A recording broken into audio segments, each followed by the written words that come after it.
Mesdames et messieurs, bonjour et bienvenue sur votre télévision nationale. Nous vous proposons la lecture d'un communiqué du vice-président de la transition, une déclaration lue ici par le commandant Baba Cissé, il est conseiller spécial du vice-président de la transition. Suivons. Communiqué du vice-président de la transition.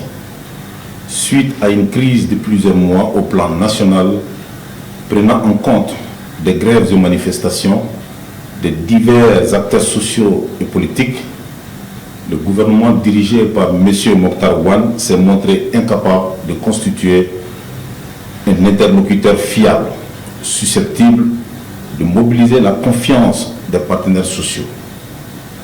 Dans la foulée et de façon unilatérale, le président de la transition a accepté la démission du gouvernement et reconduit aussitôt le Premier ministre avec pour mandat d'aller à la formation d'un nouveau gouvernement. La conséquence a été une consternation générale marquée par la persistance des grèves de l'Union nationale des travailleurs du Mali, UNTM, dont l'issue est finalement une grève illimitée. Cet état de fait constitue une véritable asphyxie pour l'économie malienne et partant la garantie d'une instabilité aux conséquences incommensurables.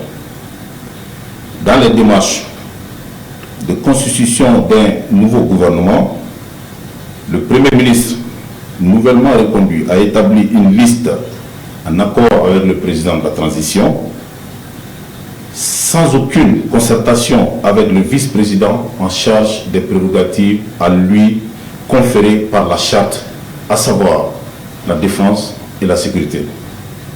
Une telle démarche témoigne d'une volonté manifeste du président de la transition et du Premier ministre d'aller vers une violation de la charte de transition, contrairement au serment prêté lors de son investiture le 25 septembre 2020, d'où une intention avérée de sabotage de la transition.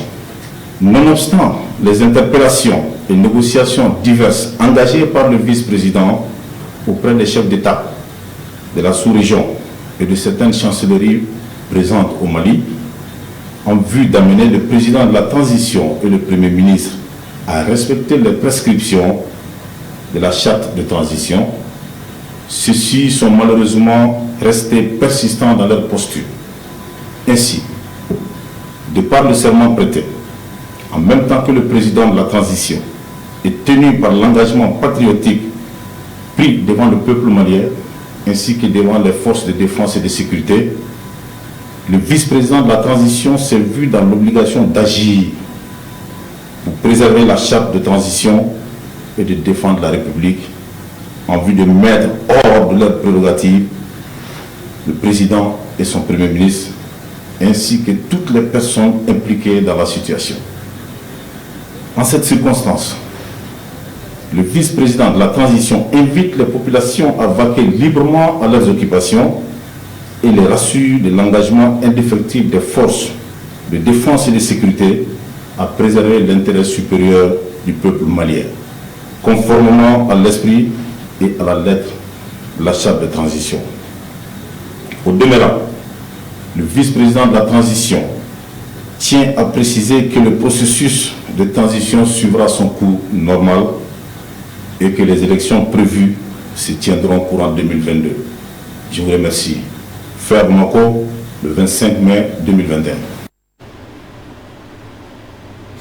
C'était là donc le commandant Baba Cissé, il est conseiller spécial du vice-président de la transition. C'est tout donc pour aujourd'hui. Merci de nous avoir suivis. Bonne fête de l'Afrique à toutes et à tous. Au revoir.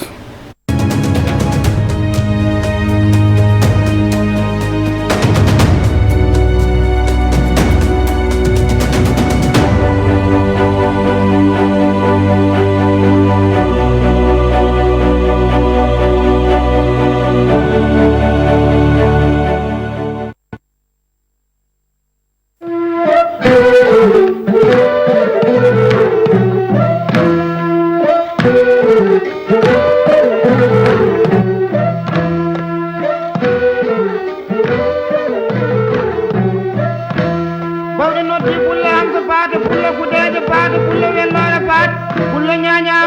faja mari pulo faja mari ko noddi am boda jam mari faati yalla